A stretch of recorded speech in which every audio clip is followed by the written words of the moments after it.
Hey guys, decided to do a little bit of a time lapse on my latest painting, and as you can see I've already started painting quite a bit of it, kind of got all the foundation in, and part of the reason is because when it's just the bare bones sketching it's really hard to see, and it does take me a while to kind of establish a foundation for my paintings. So I figured that part might be kind of boring. So here's kind of my starting point for this painting. So the story behind this one is that I'm painting a picture of my dog Zoe from when she was a puppy. She was all snuggled up, and I may have been the one who bundled her up in the blanket, which it doesn't matter. She looked really cute. She was all snuggled up on the couch, and I had this picture forever. And so when I first started doing watercolor painting, I think we're nearing a year ago. I want to say I started in around October 2016. I think I actually started kind of late summer. So it's May of 2017 now, so we're nearing that 1 year mark.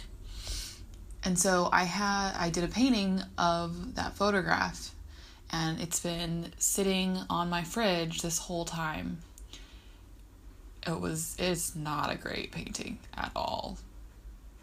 Like when you see this finished one that I'm working on currently, side by side with the old one, oh my goodness, it's horrible. So the old painting has, you can see where I made it too wet and the paper got kind of torn up. The colors aren't right. They're not very vibrant. They're super faded. I was too scared to commit to painting deep, dark colors. I didn't understand shading or how to create depth. I didn't know tricks of adding white into the diluted paint to give it a little bit more opaqueness. So many things that I've learned in the past year. And so the goal with this painting was to do kind of a update on my progress, to see for myself where I am in this learning to paint with watercolor journey. And I'm so pleased with the results. It's not perfect. There's definitely a ton of flaws, but I've come a long way, you guys. And so basically another point of this video is to say, if there's something that you want to learn, whether it's watercolor painting or learning to sew or working out or whatever it is, if you commit to practicing, even if it's just a little bit here and there, taking one day at a time, you can make so much progress. And the great thing about it is that I definitely set out doing this purely as a challenge for myself, which helps, because I wasn't really financially motivated. I was so inspired by so many other artists and what they were creating, and I wanted to be able to create stuff like they do. And that desire was enough to motivate me to practice almost daily, for sure weekly, whether that was painting a little bit in the evenings when I got off of work, which is always a tough time to do it because you're usually really tired, to spend any days off trying to do little paintings, doing teeny tiny small paintings, to sort of larger scale paintings. Basically taking every opportunity I had to sketch, draw, paint, experiment. And that, it's paying off. In less than a year, I can already see a difference. And you'll be able to see, too. One thing I do want to say that has helped me a ton is that at the beginning of learning, I did do a lot of copying. I did not post those pictures because they were copies. They're They were purely for me to practice. And so I have lots of paintings somewhere around my office, not entirely sure where they're stored up, of my interpretations of Holly Exley style paintings. I don't think I ever copied her paintings because she has a very, very unique touch and style that hers is more of a style that I'm trying to emulate than to recreate, because that's a very individual, how my hand operates a brush is going to be very different from how she operates a brush, and that's not something you can necessarily copy. There's another artist, Jacqueline de Leon, and I first started watching all of her YouTube videos, and I was obsessed with her time lapses and just watching her paint all of her gorgeous, I think I jumped in when she was doing her October Witches, and I have never been one to like actively subscribe to a YouTube channel and anxiously wait each day for those videos to upload, but I was hungry to see her videos each day. I loved watching them, and so I would practice sketching and drawing people in the style that she draws them, because I'm terrible at drawing people.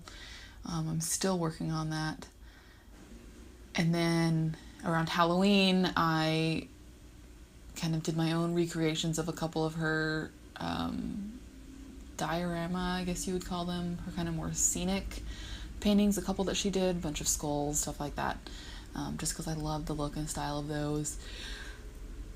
And practicing, and again, practicing with shading and getting those darks and lights. And it's with watercolor, it's very tough to get those pure colors because it's generally a sheer effect with watercolor. I will say that with this painting I'm doing that you're watching right now, I am using a mixture of watercolor and gouache, I believe. My palette is so blended, I really have no idea what's even on it. But it works for me. I use the two types of paint pretty much synonymously, so it doesn't really make a difference to me. At the moment anyways, I don't use very high quality products. But yeah, back to practice.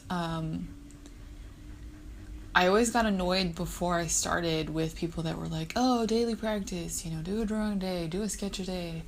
And in my head, I'm like, that's impossible. I don't have time for that. I don't know what to draw. I don't know how to do it. How do you learn the technical parts? And the thing is, if you, don't think of it as oh my gosh, for the next year, I have to draw a painting a day, blah, blah, blah. Think of it as just, you wake up, and if something inspires you, go paint it. I definitely didn't paint every single day. I haven't been painting for the past year every single day.